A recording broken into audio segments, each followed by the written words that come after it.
Bismillahirrahmanirrahim. Wassalatu wassalamu ala Sayyidina Muhammad wa ala alihi wa sahbihi wa sallam ajma'in. We begin in sending divine, in the name of the divine, the all-merciful, the especially merciful, and sending a divine favor on our Master Muhammad and his family, his companions, all of them. The topic of today was a mistake. Back in 2017, I was pretty much tapped out from graduate school. I thought I had submitted my final paper, I put my heart and soul into it, only to find out, just kidding, my professor essentially told me I still had a whole other thesis that my grade was writing on. And that is where I turned to this topic that we're going to be discussing today, called Soulmates. I mean, not just Soulmates, Soulmates in the Quran and Prophetic tradition.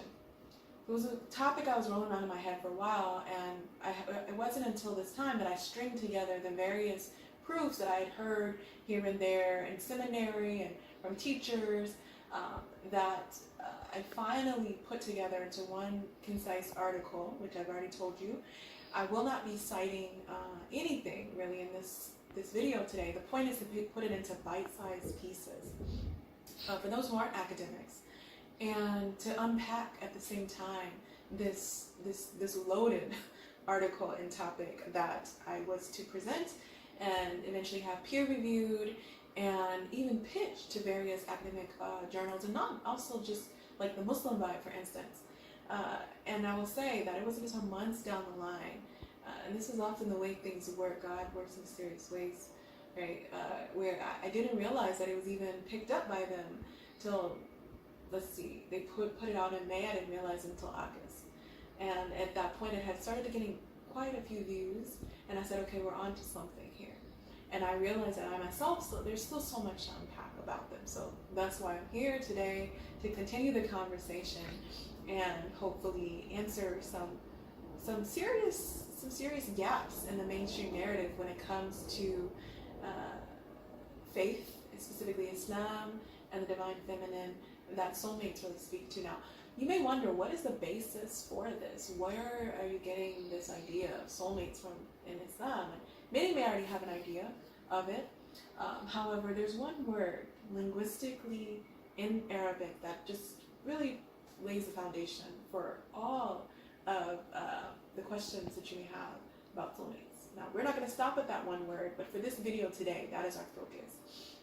And so I want to just touch on some of the other faith traditions and philosophies around soulmates, and then we will backtrack and talk about that word I mentioned, the verse in the Quran that mentions it. You hear it in every sermon, whether you're in China or you're here, in Phoenix, Arizona, you will hear the sermon, the verse from the prophetic tradition and from the Quran that mentions this word that substantiates the existence of soulmates. And so we hear about soulmates. What do you usually think about when you think of soulmates? You think of yin and yang, Chinese philosophy, right? It's very popular modern depiction. You think about Aristotle and this beautiful quote. He says, the love, quote, is composed of a single soul inhabiting two bodies, end quote. We also see it in the Zohar, a medieval Jewish compilation rooted in Talmudic tradition. One of the earliest mentions is, quote, each soul and spirit prior to its entering into this world consisting of a male and female united into one being. And the gospel, of course, that says the two-in-one relationship is a means to the kingdom of God. And, quote, when you make the inner like the outer and the outer like the inner and the upper like the lower, and when you make the male and female into a single one, quote, end quote. Yet, again, when we look at the Quran, we see this term, Zawj, and it's translated in the original article as mate, and that's what you usually see, alhamdulillah. I'm going to tell you something that I haven't really shared before, and I'm thankful to Sheikh Hisham. He's a great linguist, Arabic professor, who mentioned that Zawj also means one of two. So that alone is saying, where do we see it? Well, we see it in multiple places. I'm not going to say all the citations, but that one verse that I mentioned earlier and it goes, Bismillahirrahmanirrahim, Ya ayyuhan nasu ittaqu rabbakum alladhi khalaqakum min nafsin wahida wa khalaqa minha zawjaha wa batha minha rijalan وبثع منهما رجالا كثيرا ونساء واتقوا الله الذي تساءلون به والأرحام إن الله كان عليكم رقيبا. Which means, O humankind, have consciousness of your loving sustainer who created you from a single nafs. Nafs means soul. And Sayyid Hussein Nasr touches on how we don't traditionally see the connection of the soul being linguistically feminine plural, and yet it is. And it's also created from it, her, zoj, or mate. Again, and dispersed from both many men and women, and have God consciousness, through whom you ask one another in the wombs. Certainly God is ever over you, an observer. And so again, this points to the need for self-study beyond the family of origin into the Muslim meta-history. And what I mean by that in English is we have to look at our family origin to understand these truths. Yes, we have to start somewhere. And yes, soulmates have a basis in our, for instance, our culture and our race. So for instance, who we're attracted to, who we're not attracted to, that comes from our experiences as, these identities that we create. But it also comes from a history. And this history goes beyond the textbooks, even beyond the revealed texts. It starts with the revealed text, and they stand well on their own for depth and understanding relationships. I'm not saying to throw away, other philosophies or other, professions such as psychology and things like that. But that if you were to only look at the revealed text, the Quran, and even the Gospel or the Torah, you would see these relationship truths, and they would be enough.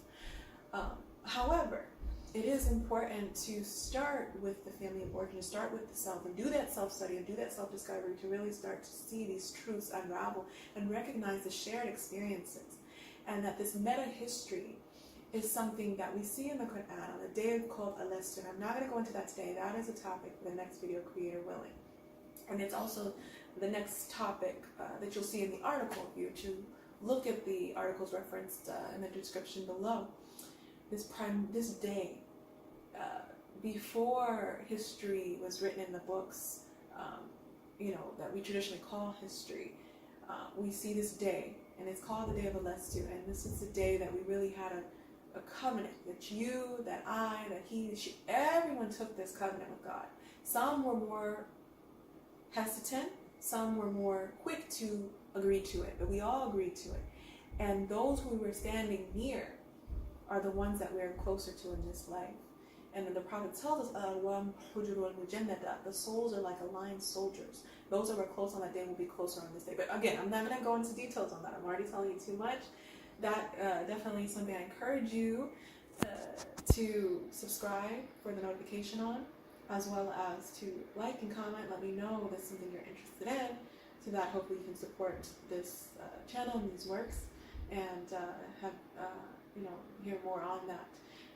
Definitely want to affirm the space for the divine feminine in Islam, not just in all other religions. And again, when I say that, I'm not talking about male and female. I'm talking about an attribute that God Himself has, divine feminine masculine attributes. And bottom line, I hope to see you guys next time so we can dive deeper into these topics of soulmates and Quran and prophetic tradition. Thank you.